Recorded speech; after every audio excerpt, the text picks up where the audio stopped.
terms of TV everywhere, we are enabling anyone who's got license to content or aggregating content. Content could be TV channels or VOD files, movies and TV shows, etc. We're giving them the platform to take the videos and put them up, make them available on connected devices. Connected devices such as iPad, Kindle Fire, Android ice cream sandwich tablets, or prior versions as well, as the set-top boxes, the broadband set-top boxes like Roku. We're supporting as Android-based set-top box like right here, this one. And connected TV devices like Samsung Smart TV, and we're starting to work with LG as well. So those are the capabilities. Of course, that in addition with the traditional PC. So, yeah. Now, that's not going to be simply as a benefit to the subscriber. There's an additional revenue opportunity here for operators, isn't there? Absolutely, absolutely. So I think a couple of research done by Parks Associates and one of the other IMS research firms.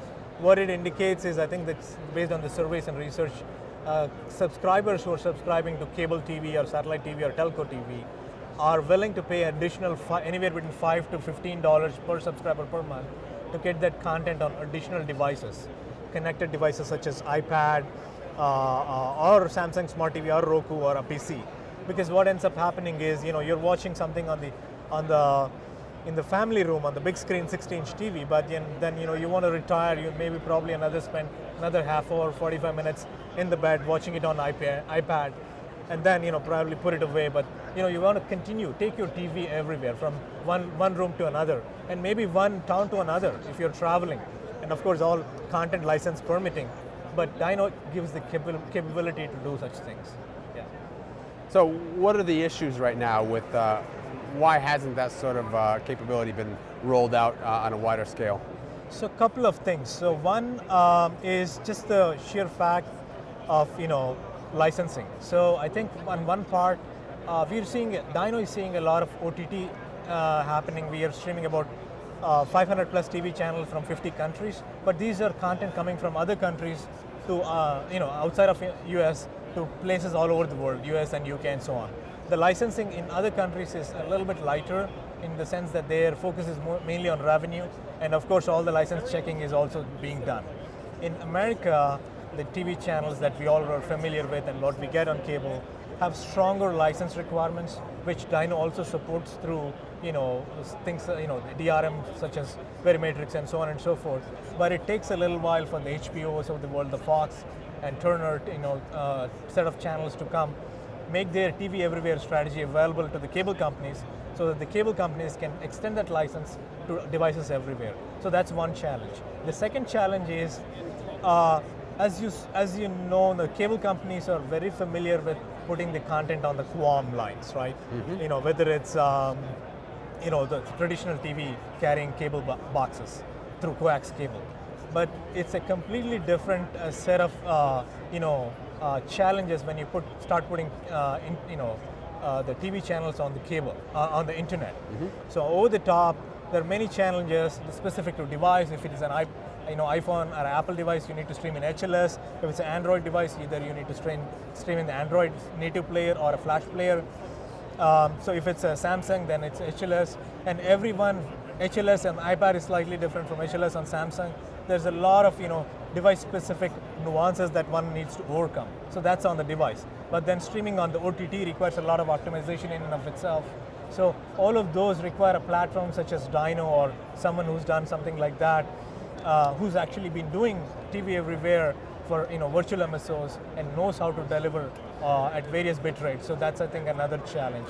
But other than that, what we are seeing is through our virtual MSOs and 25 plus content partners we're serving, consumers are ready. It's a device-centric world. They're already making their choices. The internet is ready. Devices are capable. So the demand side is already there. The supply side needs to get there. So as far as that goes, there are obviously some content providers that are doing that already. HBO comes to mind, the HBO to go service. So exactly. The question I have is, so now I can get HBO Go from my cable operator at no cost. Correct. How is the cable operator then going to later be able to come back to me and say, oh, by the way, we're now going to start charging you for these types of services?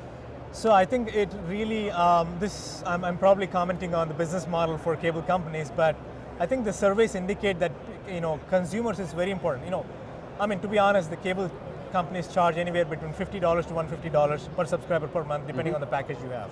Adding another $5 to get device capability, device everywhere capability is amazing as a consumer. That's one. The other thing is, that's if it is an additional, add-on item to the business model. Another way to look at it is customer churn, right?